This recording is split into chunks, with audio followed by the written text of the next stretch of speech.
day xaw a difficile nag peut-être mu mën a wax yenn affaire yi quoi mais lenn li ma xam mooy bi ñoom naa moom ñoo nekkoon di waxtaan ñu toog di waxtaan ay 4 heures du matin affaire bi on peut dire que c'est samedi parce que affaire bi mu ngi xew fajar bi donc vendredi bi ñoo nekkoon toog di waxtaan ci affaire bu album bi di waxtaan ci projet yi xam nga parce que maa ngi waxtaan ak yeneen nit quoi xool na laa koy wutalee tournée et tout ñooñu nekkoon di waxtaan ci yooyu après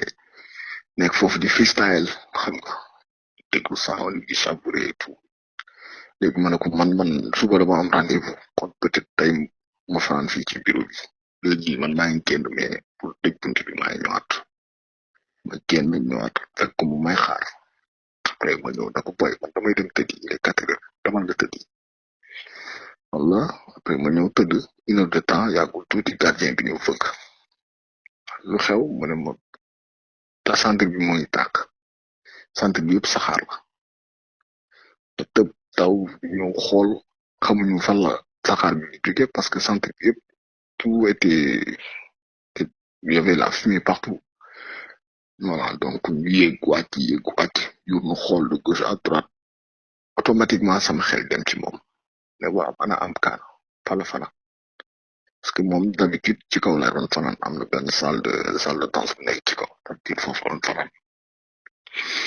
su lañu tawee nag dem ci salle de répétition bi tekete foofu la affaire yi xewee donc voilà ñu ñëw essayé mu dajji benn porte bi parce que porte yi ñu ko defaree ci biir lay ubbeekoo boo koy ubbi si danga koy pousse mu duggee ci biir beneen porte bi nag moom ndekete parce que li ma comprendre mooy fexe na ba ñëw ci porte bi léegi ci beneen porte bi nag foofu la daanu foofu la wéeru woon nag ñu jéem a essayé di daj mais entre temps ñu waroon woon sapeur pompier yi donc ñu essayé bi ñu dajee porte bi nag juste le sapeur pompier bi ñëw ñu koy gars yi ñëw jël ko voilà génnee ko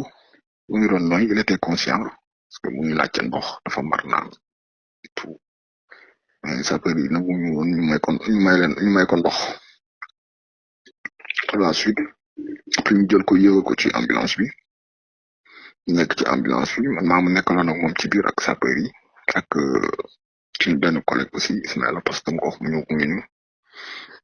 voilà ñu yóbbu ko hôpital ñu yegsee tak après gars yi récupéré ko buñ ko récupéré dugal ko ci biir toog di xaar nañ ay 2 heures 3 heures de temps après docteur bi génn parce que après moom famille bi dañoo ñëw après bu ñu ñëwee voilà docteur bi génn wax ak ñoom après ñoom ñu ñëw wax ñu ko vraiment amuñu lakk bi 3e degré la quoi donc du coup dispositif bi faj am kaan amul fii mu ci dëkk bi amul Sénégal léegi on avait contacté ville de Dakar pour xool ndax xam te ñu ko mën a évacuer même gars yi docteur bi nañ la même chose même loolu sax mu nekk parce que pour évacuer ko il faut que mu am oto boo xam te ne dañ ko xawma seen langage bi xawma stériliser xawma lan je ne sais pas boo xamante ne pour loolu la mais loolu amu fi même avion boobu noonu tamit amul dispositif boobu donc du coup mu xamal leen ñu ko noonu donc ñuy xaar mu ne mën nañu xaar fii peut-être tey wala suba wala ginnaaw suba mën na dund fii 1 semaine wala 2 semaines noonu lañ ko waxee après yàggul tuuti 15 heures voilà ñu décédé na voilà donc noonu la demee après enquête am na def nañ enquête matin bi def nañu autopsie defal nañ ko autopsie parce que looloo xaw a yàggal koor bi sax defal ko autopsie après ñu ñëwaat gendarmerie gars yi bindal ñu ay këyit ñu demaat de gauche à droite après demaat ci tribunal bi pour gis kii bi après mu ñëw tour cachet bi et tout récupéré nañ ko nag l'instant yóbbu nañ ko Pikine 15 heures bu ñu jullee 14 heures noonu rek lañ koy dem robi ay personnes ñu invité chaque année donc maa ngi doon waxtaan ak ñoom ci affaire yooyu noonu maa ngi doon waxtaan aussi ak ñeneen ñu bari sax donc ñu ngi doon xool peut-être pour fii ci année bi quoi 2025 bi nga lañ fexee ba teg ay projet yoo xamante ne xam nga dina permettre moom ak le parce que ak champion du Sénégal de beatbox bi dama créé woon aussi benn champion du Sénégal du beatbox bi ak peut-être yenn membres yi et tout xool la ñuy organiser woo pour voilà jéem gérer loolu 2025 bi donc voilà du coup yàlla def lu ñu def. and di produire son bi aussi mënuma wax te duma tudd turam parce que fayuma ko quoi que ce soit man seen kii laa géré xool na lañuy def ba am billet d'avion après suñu ñëwee ma jëm leen gérer seen hébergement ak seen lekk ak seen naan donc te ñu ñëw aussi dans le cadre du festival moom mënoon na bañ a sa tëgg son pour produire album boo xam te ne fayuñu ko donc moom mënuma wax tamit ci affaire bi kii donc man ak Marc moo produit son yi moo def mixage bi après ñëw la sortie tarko lañ koy wax. këru nit mooy xolam. laa yaa ngi dégg déglu léegi. waaw waxal. këru nit dëggantaan. waaw mooy xolam ak dernier jour bi ñu koy yóbbu si paxam. nit ñaari kër yooyu rek. maa ngi ko xam depuis pratiquement ay 2004.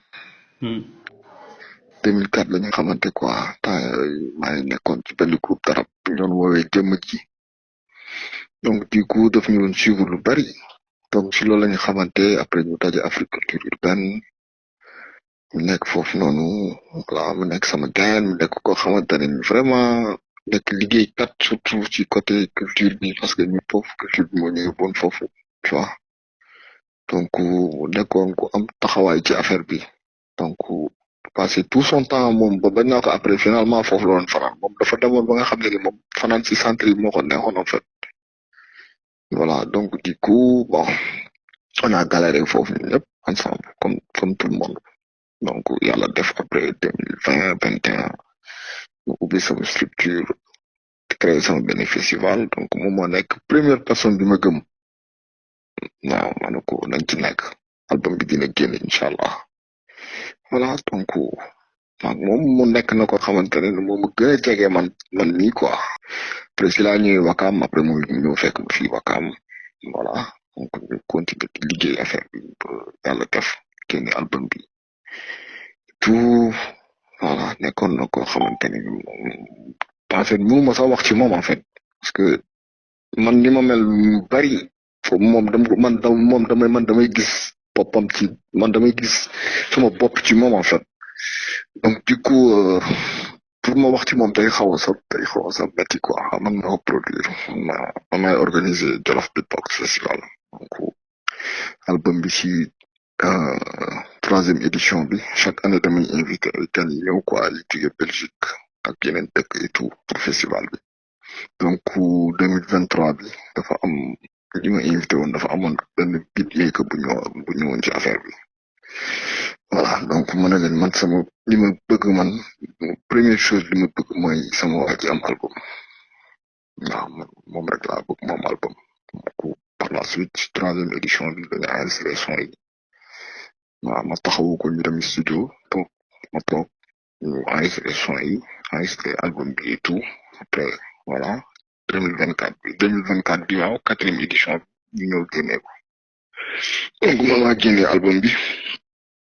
voilà après ñu waxtaan ci lu yàgg ma ne ko comme album bi génn na instant yi affaire yu bëri dafa war a changer xam nga léegi am nga album parce que ça fait plus de 20 ans yaa ngi rap kon foo tourné koo ne parce que bu ñuy wax ni sax day génne album te ay gëm ñu ko woon ma ne ko noppi rek album bi dina génn waaw donc yàlla def ci sutura ñu mu génne album bi donc ñu ngi ko génnee ci ouverture du festival bi le 27 novembre. Nigga, jump with the ball. Nigga, they go slap off. Nigga, we go geese. Nigga, I take it to slap off.